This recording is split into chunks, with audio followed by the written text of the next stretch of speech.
মানুষের জীবনে স্বচ্ছতার একটা আলাদা গুরুত্ব আছে। যদি আপনি নিজেকে স্বচ্ছ রাখেন তাহলে আপনার নিজেরও ভালো লাগবে, সামনের ব্যক্তিরও ভালো লাগবে, একটা অন্যরকম প্রভাব পড়বে। কিন্তু একজন শ্রেষ্ঠ ব্যক্তি কিভাবে হয়ে ওঠা সম্ভব? যার মধ্যে গুণ আছে, শিক্ষা আছে, শুভ চেতনা আছে, যিনি সৎকর্ম করেন। কিভাবে হব সেই ব্যক্তি যার মধ্যে জ্ঞান আছে? শুধুমাত্র স্বচ্ছ থাকলে তো তা হওয়া সম্ভব নয়। প্রথমে আপনাকে বুঝতে হবে যে মানুষের মধ্যে চারটি মূল তত্ত্ব আছে।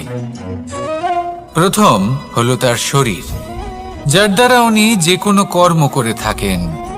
দ্বিতীয় তত্ত্ব হলো তার মন, যার দ্বারা কোনো কর্ম করার জন্য সে নিজেকে প্রেরণা দিতে থাকে। তৃতীয় তত্ত্ব হলো বুদ্ধি, যে কর্ম আমরা করতে চাই, যে লক্ষ্যে আমরা পৌঁছতে চাই, সেটা আমরা কিভাবে কোন পথে করব সেটা স্থির করা যায় বুদ্ধি দিয়ে। আর চতুর্থ তত্ত্ব হলো আত্মা। আত্মা হলো এমন এক তত্ত্ব যার কোনো সমাপ্তি নেই। আত্মা হলো অজয়। কিন্তু এরও শুদ্ধিকরণের প্রয়োজন হয়। এই চারটি তত্ত্বের শুদ্ধিকরণ করতে থাকুন, এদের নির্মল রাখুন, শুদ্ধ রাখুন। এবং এটা কিভাবে হবে? শুভ চেতনা দ্বারা, জ্ঞানের দ্বারা, এবং সব থেকে বেশি গুরুত্বপূর্ণ প্রেমের দ্বারা। আসুন আমার সাথে ভালোবেসে বলুন, রাধা রাধা। মানুষের এই সংসারে জীবনযাপন করার জন্য কিছু জিনিসের প্রয়োজন পড়ে। এমন কিছু আবেগ, এমন কিছু বস্তু আছে যেগুলো তার প্রয়োজন হয়। কিন্তু সব থেকে বেশি যে জিনিসটা তার প্রয়োজন হয় সেটা হলো সম্মানের। আমাদের ভালো লাগে যখন কেউ আমাদের সম্মান করে।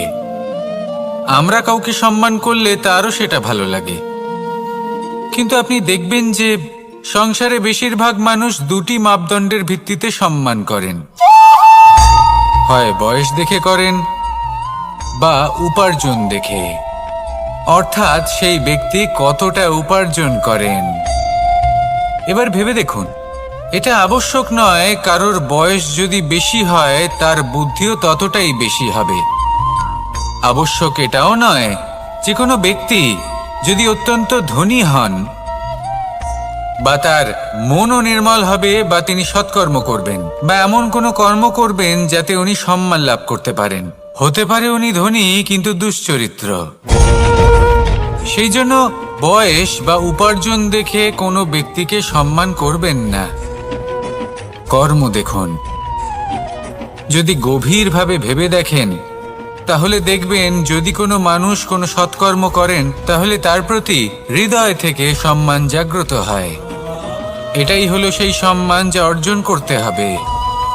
বয়স আজ আছে, কাল আরো বৃদ্ধি পাবে। উপার্জন আজ আছে, কাল সেটা কমে যেতেও পারে। কিন্তু যদি আপনি নিরন্তর শুভকর্ম করতে থাকেন তাহলে আপনি মৃত্যুর পরেও অমর হয়ে থাকবেন। আসুন আমার সাথে ভালোবেসে বলুন, রাধা রাধা। আমাদের জীবনে আমরা যখনই এমন কোনো মানুষের সাথে পরিচিত হই যে বয়সে, পদে এবং আর্থিক দিক থেকে আমাদের থেকে পিছিয়ে, তখন আমরা সবাই খুব হীন নজরে তাদের দিকে দেখি। মনেই করি না যে সেই ব্যক্তির নিজস্ব একটা অস্তিত্ব রয়েছে, তার নিজেরও একটা মাহাত্ম্য রয়েছে। আমাদের মনেই হয় না যে আমাদের সামনে দাঁড়িয়ে থাকার যোগ্যতা আছে তাদের। চলুন আপনাকে একটা প্রশ্ন করি, শূন্যের নিজস্ব মূল্য কোথায়? আপনি বলবেন কিছুই না। শূন্যের আবার নিজস্ব মূল্য কোথায়? কিন্তু যখন এই শূন্যই কোনো সংখ্যার সাথে এসে যুক্ত হয়ে যায়, কোনো অঙ্কের সাথে এসে যুক্ত হয়ে যায়, তখন তার মূল্য অনেক গুণ বৃদ্ধি পায়। অর্থাৎ এই শূন্যের মূল্য অবশ্যই আছে। আর আমাদের জীবনেও এমন কিছু ব্যক্তি থাকেন, তাদের দেখে মনে হয় যে এদের কোনো মূল্যই নেই, কিন্তু যখন এই ব্যক্তি কারোর সাথে এসে জুড়ে যান, তখন তার মূল্য সেই ব্যক্তির বৃদ্ধি ঘটায়। এই সংসারে এমন কোনো ব্যক্তি নেই যার কোনো মূল্য নেই। যদি আমরা ধনুকের কথা বলি, তাহলে তার জন্য একটি দড়ির প্রয়োজন হয়, যেটি প্রত্যঞ্চা হিসেবে ব্যবহৃত হয়। যদি এই প্রত্যঞ্চা না থাকে, তাহলে ধনুকের কোনো মূল্যই থাকে না। যদি প্রত্যঞ্চা না থাকে, তাহলে ধনুকের অস্তিত্ব অসম্পূর্ণ থেকে যায়। এই সংসারে যে কোনো ব্যক্তি হোক বা যে কোনো বস্তু হোক, প্রত্যেকের নিজস্ব একটি মূল্য আছে। তার সম্মান করুন, সামনে অগ্রসর হন, আর আমার সাথে ভালোবেসে বলুন, রাধা রাধা। মানুষের জীবনে উন্নতি লাভ করার জন্য 3টি স্তম্ভের প্রয়োজন হয়। প্রথম স্তম্ভ শিক্ষা। এই শিক্ষা আমাদের জ্ঞান প্রদান করে। দ্বিতীয় স্তম্ভ ব্যবসা, যার দ্বারা আমরা ধন উপার্জন করি। তৃতীয় স্তম্ভ হলো আমাদের ঈশ্বর, আমাদের ইষ্ট। এনার সাথে যদি আমরা জুড়ে থাকতে পারি, তাহলে এমন একটা মানসিক বল আপনি লাভ করবেন, যেটা এই সংসারে আর কোথাও পাওয়া সম্ভব নয়।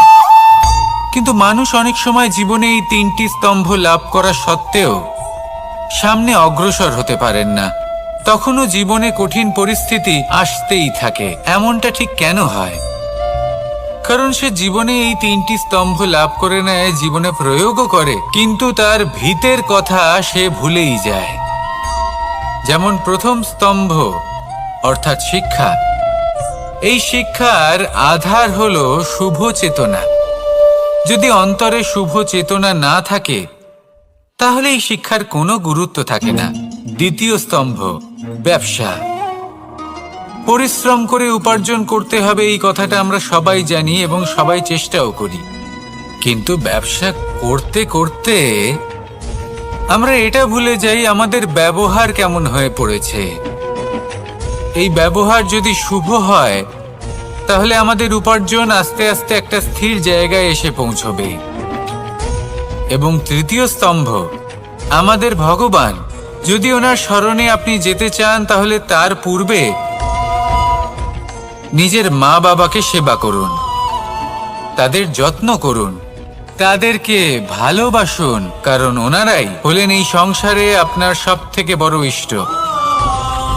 তাহলে 3 স্তম্ভের সাথে সাথে তাদের আধারকেও নিজের জীবনে প্রাধান্য দিন। কোনো সমস্যা আসবে না, জীবনে একের পর এক উন্নতি করবেন এবং এই মন প্রসন্ন হয়ে বলবে, রাধা রাধা। সুখ, দুঃখ এবং শক্তি, এই 3 হলো এই সংসারের ত্রিদেবের মতো। আমাদের জীবনে যা কিছু ঘটছে, এই 3টির ভিত্তির উপরেই হচ্ছে। আসলে এই সংসারের একটা নিয়ম আছে। যখনই আপনি কিছু লাভ করেন, এই সংসার আপনার পরীক্ষা নেয়। এটা জানার জন্য আপনার পরীক্ষা নেয় যে আপনি যা কিছুই লাভ করেছেন, আপনি কি আদৌ সেটার যোগ্য কি না। ঠিক সেইভাবেই এই সুখ, দুঃখ এবং শক্তি আপনার পরীক্ষা নিয়ে থাকে। যখন সুখ আসে, তখন সে আপনার পরীক্ষা নেয় যে আপনার মধ্যে অহংবোধ জাগ্রত হয়নি তো। যদি অহংবোধ চলে আসে, তাহলে সুখ সেখানেই সঙ্গ ত্যাগ করে। দুঃখ আপনার ধৈর্যের পরীক্ষা নিতে থাকে। আর যদি আপনার মধ্যে ধৈর্য না থাকে, তাহলে এটা আপনাকে আরো বেশি দুঃখের গভীর অন্ধকারে ঠেলে দেবে। সেখানে শক্তি পরীক্ষা নেয় আপনার বিনম্রতার। যদি আপনি বিনম্র না হন, তাহলে হয় এই শক্তি আপনার সঙ্গ ত্যাগ করবে, নয় এই শক্তি বিনম্রতার অভাবে আপনার পতনের কারণ হতে পারে। এই সংসারে যে কোনো ব্যক্তি যিনি এই পরীক্ষায় উত্তীর্ণ হয়ে থাকেন, এই জীবনে তিনি সাফল্য লাভ করেন। আসুন আমার সাথে ভালোবেসে বলুন, রাধা রাধা। ভয়ের সাথে আমরা সবাই পরিচিত, কষ্টও আমরা সবাই পেয়েছি। কখনো কখনো আমরা অসুস্থ হয়ে পড়ি, আর এমন সময় হলে মাতার মমতা, কখনো বাবার স্নেহ, কখনো বন্ধুদের পাশে থাকার অনুভূতি আমাদের রোগ নিরাময়ে সাহায্য করে। কখনো যদি আমরা নিরাশ হয়ে পড়ি, তখন যদি আমাদের কোনো আপনজন আমাদের দুটো ভালো কথা বলে, তখন আমাদের মনোবল বেড়ে যায়। ঠিক তেমন সংসারের এই রঙ্গমঞ্চে যদি আপনি পীড়িত অনুভব করেন, কিছু শুভ কথা আলোচনা করুন, কিছু স্তুতি গান করুন, কিছু মুহূর্তের জন্য হলেও নিজের ইষ্টদেবের কথা স্মরণ করুন আর প্রার্থনা করুন। সাহস বাড়বে, শক্তিও বৃদ্ধি পাবে এবং সামনে এগিয়ে চলার পথও দেখতে পাবেন। তখন এই মন প্রসন্ন হয়ে বলবে, রাধা রাধা। মানুষের জীবনে উন্নতি লাভ করার জন্য 3টি স্তম্ভের প্রয়োজন হয়। প্রথম স্তম্ভ শিক্ষা। এই শিক্ষা আমাদের জ্ঞান প্রদান করে। দ্বিতীয় স্তম্ভ ব্যবসা, যার দ্বারা আমরা ধন উপার্জন করি। তৃতীয় স্তম্ভ হলো আমাদের ঈশ্বর, আমাদের ইষ্ট। এনার সাথে যদি আমরা জুড়ে থাকতে পারি, তাহলে এমন একটা মানসিক বল আপনি লাভ করবেন যেটা এই সংসারে আর কোথাও পাওয়া সম্ভব নয়। কিন্তু মানুষ অনেক সময় জীবনে এই 3টি স্তম্ভ লাভ করা সত্ত্বেও সামনে অগ্রসর হতে পারেন না। তখনও জীবনে কঠিন পরিস্থিতি আসতেই থাকে। এমনটা ঠিক কেন হয়? কারণ সে জীবনে এই 3টি স্তম্ভ লাভ করে নেয়, জীবনে প্রয়োগও করে, কিন্তু তার ভিতের কথা সে ভুলেই যায়। যেমন প্রথম স্তম্ভ অর্থাৎ শিক্ষা। এই শিক্ষার আধার হলো শুভ চেতনা। যদি অন্তরে শুভ চেতনা না থাকে, তাহলে এই শিক্ষার কোনো গুরুত্ব থাকে না। দ্বিতীয় স্তম্ভ ব্যবসা। পরিশ্রম করে উপার্জন করতে হবে, এই কথাটা আমরা সবাই জানি এবং সবাই চেষ্টাও করি। কিন্তু ব্যবসা করতে করতে আমরা এটা ভুলে যাই আমাদের ব্যবহার কেমন হয়ে পড়েছে। এই ব্যবহার যদি শুভ হয়, তাহলে আমাদের উপার্জন আস্তে আস্তে একটা স্থির জায়গায় এসে পৌঁছবে। এবং তৃতীয় স্তম্ভ আমাদের ভগবান। যদি ওনার শরণে আপনি যেতে চান, তাহলে তার পূর্বে নিজের মা বাবাকে সেবা করুন, তাদের যত্ন করুন, তাদেরকে ভালোবাসুন, কারণ ওনারাই হলেন এই সংসারে আপনার সবথেকে বড় ইষ্ট। তাহলে 3 স্তম্ভের সাথে সাথে তাদের আধারকেও নিজের জীবনে প্রাধান্য দিন। কোনো সমস্যা আসবে না, জীবনে একের পর এক উন্নতি করবেন এবং এই মন প্রসন্ন হয়ে বলবে, রাধা রাধা। সুখ, দুঃখ এবং শক্তি, এই 3 হলো এই সংসারের ত্রিদেবের মতো। আমাদের জীবনে যা কিছু ঘটছে এই 3টির ভিত্তির উপরেই হচ্ছে। আসলে এই সংসারের একটা নিয়ম আছে। যখনই আপনি কিছু লাভ করেন, এই সংসার আপনার পরীক্ষা নেয়। এটা জানার জন্য আপনার পরীক্ষা নেয় যে আপনি যা কিছুই লাভ করেছেন, আপনি কি আদৌ সেটার যোগ্য কিনা। ঠিক সেইভাবেই এই সুখ, দুঃখ এবং শক্তি আপনার পরীক্ষা নিয়ে থাকে।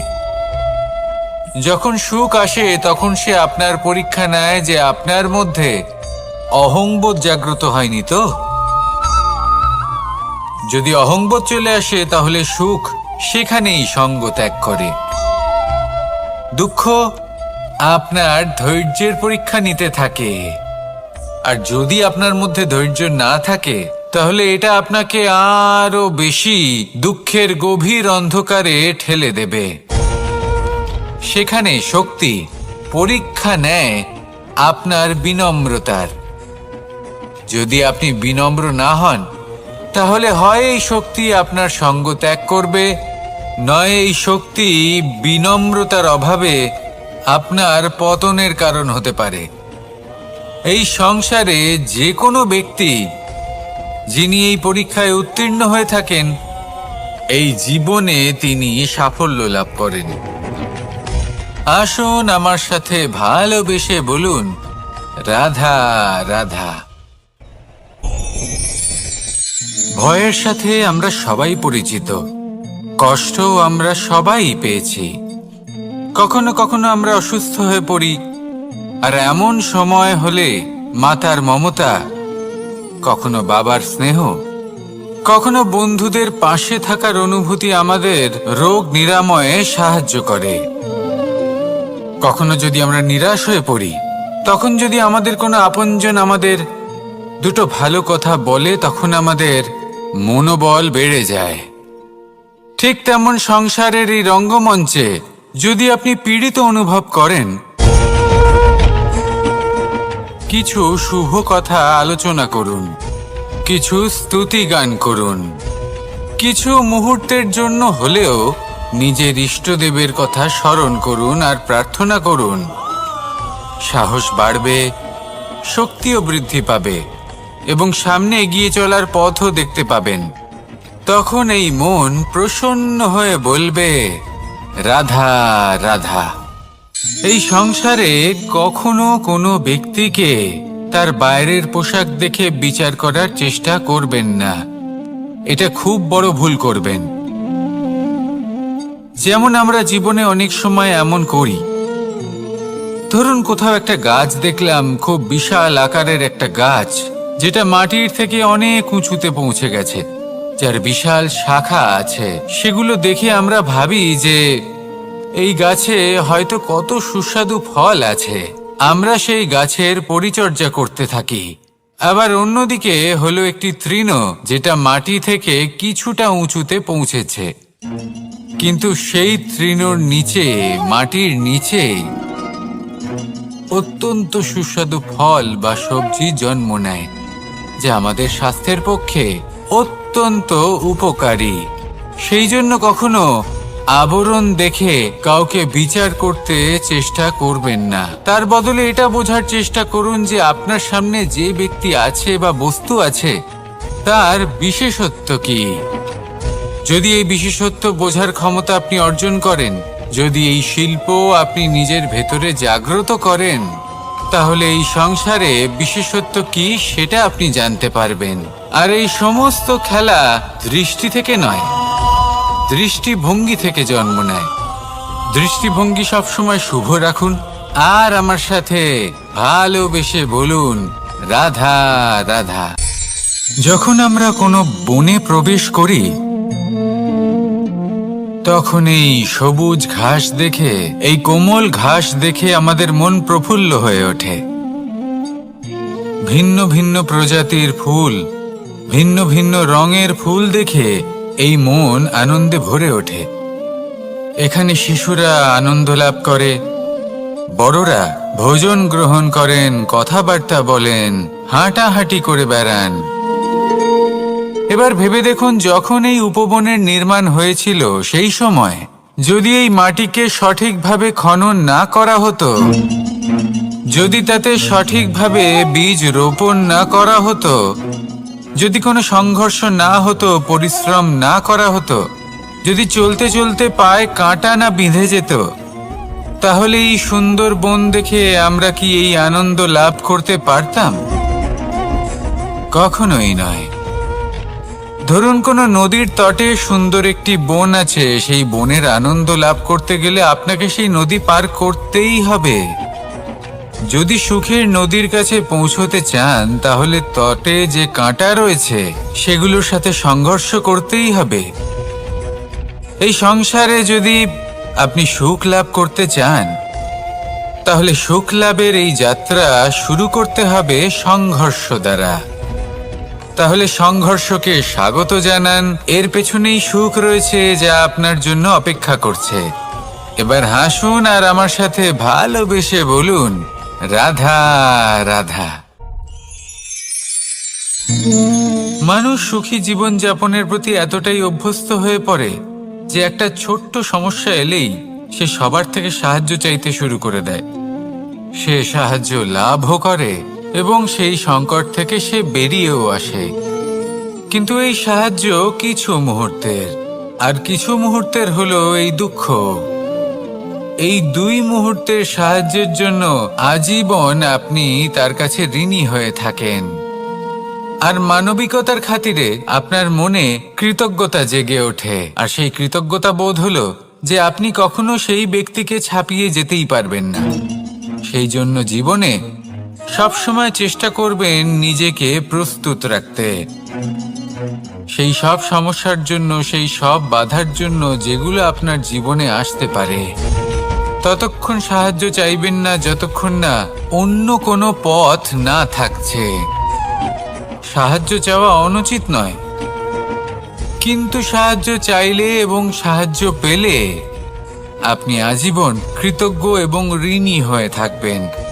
আর তারপর একদিন আপনি পরিবর্তন দেখতে পাবেন যে কিভাবে আপনি ছোট ছোট সমস্যার জন্য সাহায্য না চেয়ে বড় বড় সমস্যার সম্মুখীন হতে প্রস্তুত হয়ে গেছেন। এটাই হলো সংসারের নীতি। এটাই পালন করুন আর আমার সাথে ভালোবেসে বলুন, রাধা রাধা। আপনি কখনো কাউকে পর্বতে আরোহণ করতে দেখেছেন? বা আপনি কখনো নিজে কোনো পর্বতে আরোহণ করেছেন? করে থাকলে আপনি এই বিষয়ে অবশ্যই জানবেন যে যখন আমরা শিখরের দিকে এগোই, ওপরের দিকে এগিয়ে চলি, তখন আমাদের একটু ঝুঁকে পথ চলতে হয়। তখনই আমরা সেই পর্বত আরোহণ করতে পারি। কিন্তু যে ব্যক্তি নিচের দিকে ফিরে আসছেন, তিনি কিন্তু ঝুঁকে চলেন না, তিনি দৃঢ়ভাবে সোজা হয়ে নিচে নামেন।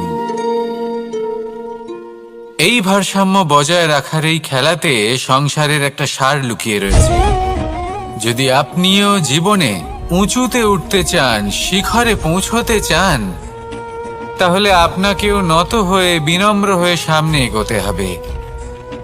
সেখানে যদি আপনি বুক চিতিয়ে উদ্ধতভাবে অহংকার বোধ নিয়ে চলতে থাকেন, সেখান থেকেই আপনাকে নিচে নামতে হবে।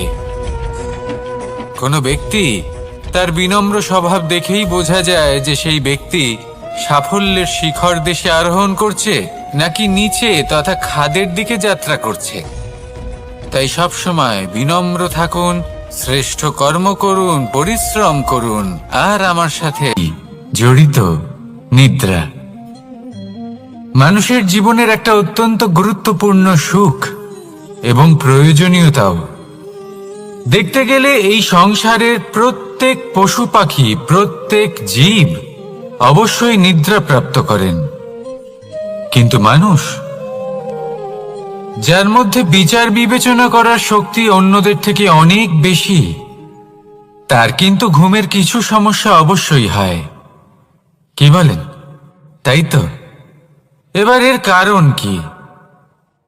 চিন্তা। এবার চিন্তা আমাদের সবার জীবনে আছে। আমরা সকলে জানি যে চিন্তা কখনো আমাদের সাহায্য করে না, তাও আমাদের জীবনে আছে। কেন? চিন্তার মাধ্যমে কি কখনো কোনো সমস্যার সমাধান হয়েছে? অর্থের চিন্তা করলে কি অর্থ লাভ হয়? ভবিষ্যতের চিন্তা করলে কি ভবিষ্যৎ ঠিক হয়ে যায়? স্বাস্থ্যের চিন্তা করলে কি স্বাস্থ্য নিজে থেকেই ঠিক হয়? হয় না। তাহলে এই সব কিছু থেকে আমাদের একটা ছোট্ট শিক্ষা অবশ্যই লাভ করা উচিত। আপনিও আপনার কাঁধ থেকে চিন্তার এই বোঝা নামিয়ে ফেলুন। আর ইচ্ছে, এই সব ইচ্ছে একত্রিত হয়ে আমাদের মনে চিন্তা উৎপন্ন করে। তাই এই চিন্তাগুলিকে ত্যাগ করুন। প্রকৃতির প্রেমের উপর বিশ্বাস রাখুন।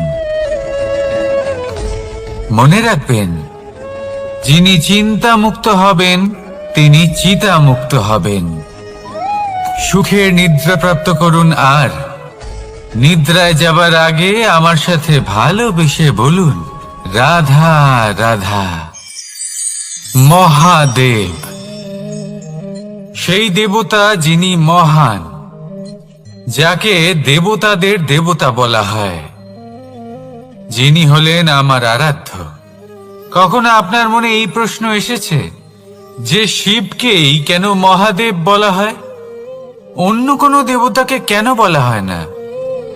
সেই কারণ মহাদেবের মধ্যে, ওনার মধ্যে এমন এক বিশেষ গুণ রয়েছে যা অন্য কারণ নেই। তা হলো নিঃস্বার্থ হয়ে মানুষের সেবা করা।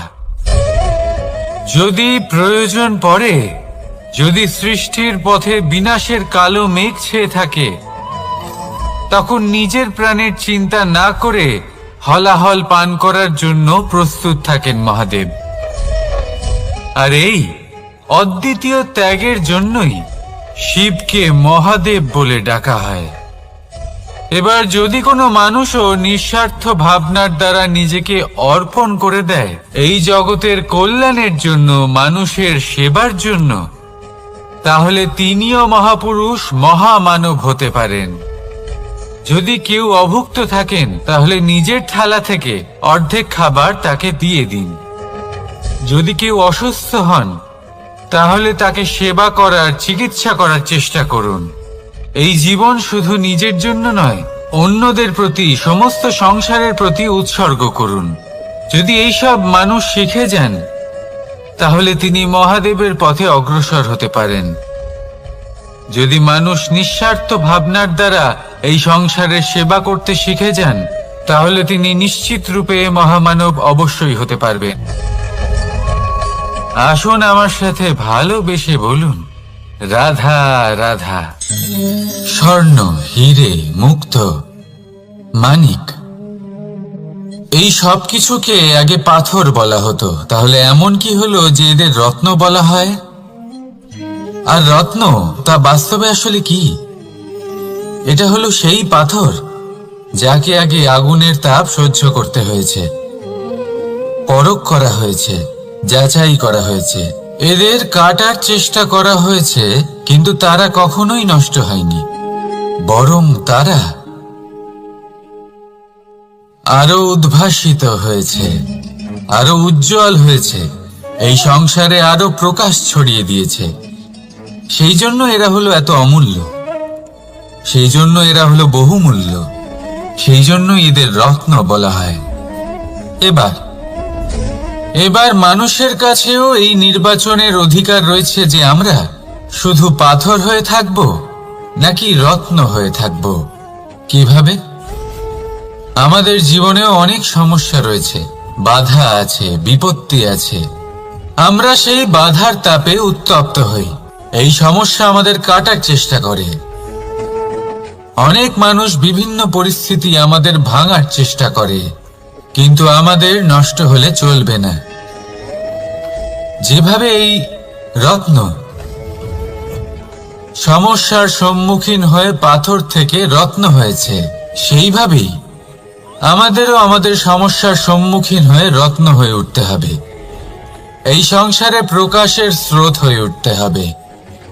তাহলে এটাই করুন আর আমার সাথে ভালোবেসে বলুন, রাধা রাধা। সংসারে সব থেকে বড় শক্তি আসলে কি? কেউ বলবেন শারীরিক শক্তি, কেউ বলবেন অস্ত্রের শক্তি, কেউ বলবেন জ্ঞানের শক্তি। ঠিক আছে, কিন্তু যদি আমি বলি সংসারের সব থেকে বড় শক্তি হলো শক্তি কোনো এক তথ্যের, আজ্ঞে হ্যাঁ, তথ্য।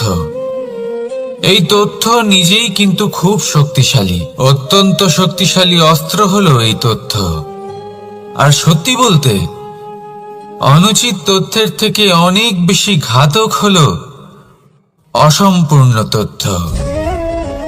যেরকম আজ শাম্ব রুক্মির সাথে করেছে, ওকে অসম্পূর্ণ তথ্য দিয়েছে, তার ফলে বিনাশ হলো।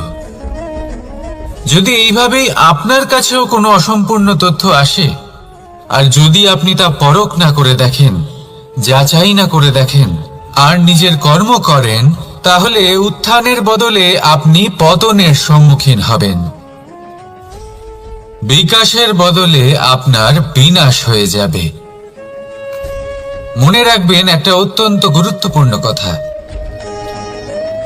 সঠিক তথ্য পাওয়া সঠিক তথ্য দেওয়ার থেকে অনেক বেশি গুরুত্বপূর্ণ। আশা করি এই কথা আপনি বুঝেছেন।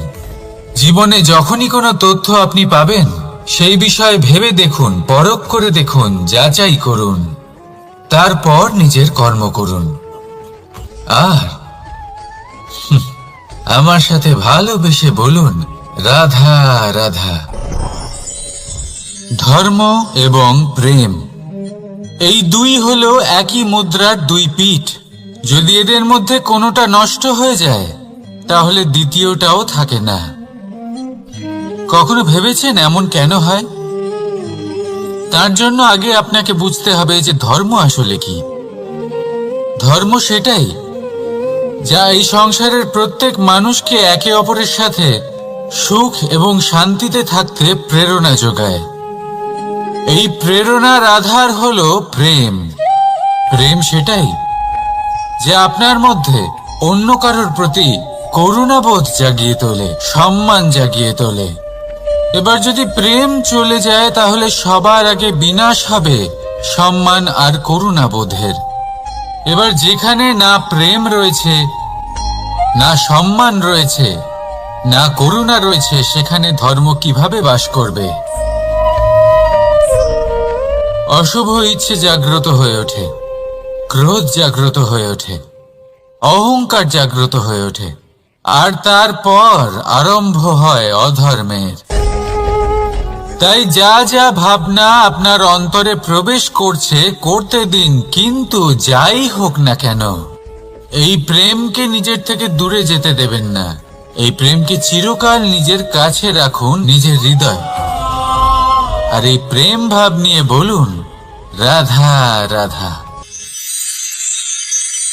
মানুষের জীবনে উন্নতি লাভ করার জন্য তিনটি স্তম্ভের প্রয়োজন হয়। প্রথম স্তম্ভ শিক্ষা। এই শিক্ষা আমাদের জ্ঞান প্রদান করে। দ্বিতীয় স্তম্ভ ব্যবসা, যার দ্বারা আমরা ধন উপার্জন করি। তৃতীয় স্তম্ভ হলো আমাদের ঈশ্বর, আমাদের ইষ্ট।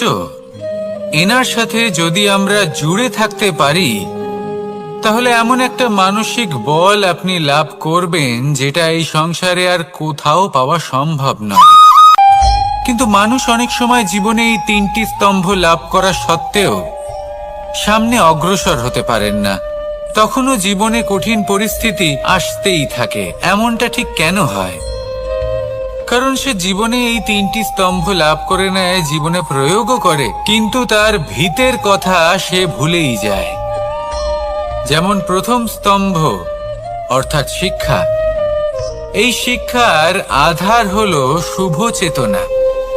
যদি অন্তরে শুভ চেতনা না থাকে, তাহলে এই শিক্ষার কোনো গুরুত্ব থাকে না।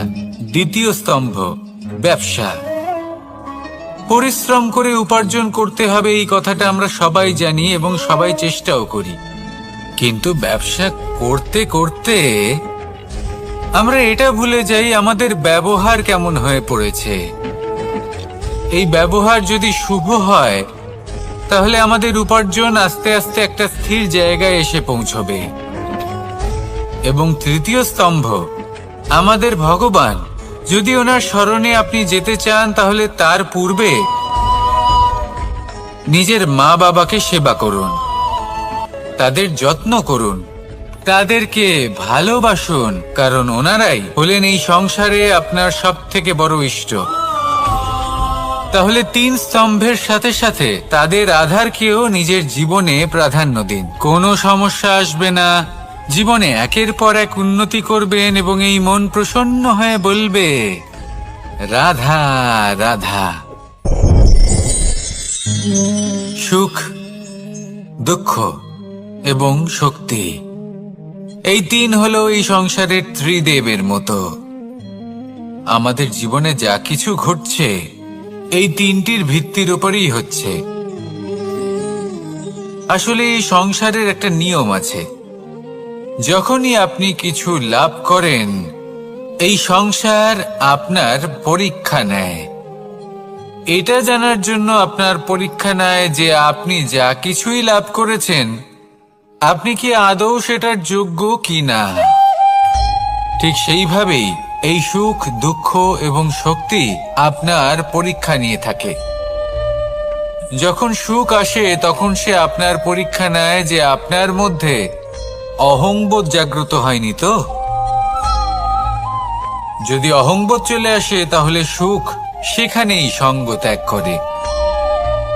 দুঃখ আপনার ধৈর্যের পরীক্ষা নিতে থাকে, আর যদি আপনার মধ্যে ধৈর্য না থাকে তাহলে এটা আপনাকে আরো বেশি দুঃখের গভীর অন্ধকারে ঠেলে দেবে। সেখানে শক্তি পরীক্ষা নেয় আপনার বিনম্রতার। যদি আপনি বিনম্র না হন তাহলে হয় এই শক্তি আপনার সঙ্গ ত্যাগ করবে, নয় এই শক্তি বিনম্রতার অভাবে আপনার পতনের কারণ হতে পারে। এই সংসারে যে কোনো ব্যক্তি যিনি এই পরীক্ষায় উত্তীর্ণ হয়ে থাকেন, এই জীবনে তিনি সাফল্য লাভ করেন। আসুন আমার সাথে ভালোবেসে বলুন, রাধা রাধা। ভয়ের সাথে আমরা সবাই পরিচিত, কষ্টও আমরা সবাই পেয়েছি। কখনো কখনো আমরা অসুস্থ হয়ে পড়ি, আর এমন সময় হলে মাতার মমতা, কখনো বাবার স্নেহ, কখনো বন্ধুদের পাশে থাকার অনুভূতি আমাদের রোগ নিরাময়ে সাহায্য করে। কখনো যদি আমরা নিরাশ হয়ে পড়ি, তখন যদি আমাদের কোনো আপনজন আমাদের দুটো ভালো কথা বলে, তখন আমাদের মনোবল বেড়ে যায়। ঠিক তেমন সংসারের এই রঙ্গমঞ্চে যদি আপনি পীড়িত অনুভব করেন, কিছু শুভ কথা আলোচনা করুন, কিছু স্তুতি গান করুন, কিছু মুহূর্তের জন্য হলেও নিজের ইষ্টদেবের কথা স্মরণ করুন আর প্রার্থনা করুন। সাহস বাড়বে, শক্তিও বৃদ্ধি পাবে এবং সামনে এগিয়ে চলার পথও দেখতে পাবেন। তখন এই মন প্রসন্ন হয়ে বলবে, রাধা রাধা। এই সংসারে কখনো কোনো ব্যক্তিকে তার বাইরের পোশাক দেখে বিচার করার চেষ্টা করবেন না, এটা খুব বড় ভুল করবেন। যেমন আমরা জীবনে অনেক সময় এমন করি, ধরুন কোথাও একটা গাছ দেখলাম, খুব বিশাল আকারের একটা গাছ, যেটা মাটির থেকে অনেক উঁচুতে পৌঁছে গেছে, যার বিশাল শাখা আছে। সেগুলো দেখে আমরা ভাবি যে এই গাছে হয়তো কত সুস্বাদু ফল আছে, আমরা সেই গাছের পরিচর্যা করতে থাকি। আবার অন্যদিকে হলো একটি তৃণ, যেটা মাটি থেকে কিছুটা উঁচুতে পৌঁছেছে, কিন্তু সেই তৃণর নিচে, মাটির নিচে অত্যন্ত সুস্বাদু ফল বা সবজি জন্ম নেয়, যা আমাদের স্বাস্থ্যের পক্ষে অত্যন্ত উপকারী। সেই জন্য কখনো আবরণ দেখে কাউকে বিচার করতে চেষ্টা করবেন না। তার বদলে এটা বোঝার চেষ্টা করুন যে আপনার সামনে যে ব্যক্তি আছে বা বস্তু আছে, তার বিশেষত্ব কি। যদি এই বিশেষত্ব বোঝার ক্ষমতা আপনি অর্জন করেন, যদি এই শিল্প আপনি নিজের ভেতরে জাগ্রত করেন, তাহলে এই সংসারে বিশেষত্ব কি সেটা আপনি জানতে পারবেন। আর এই সমস্ত খেলা দৃষ্টি থেকে নয়, দৃষ্টিভঙ্গি থেকে জন্ম নেয়। দৃষ্টিভঙ্গি সবসময় শুভ রাখুন, আর আমার সাথে ভালোবেসে বলুন, রাধা রাধা। যখন আমরা কোনো বনে প্রবেশ করি,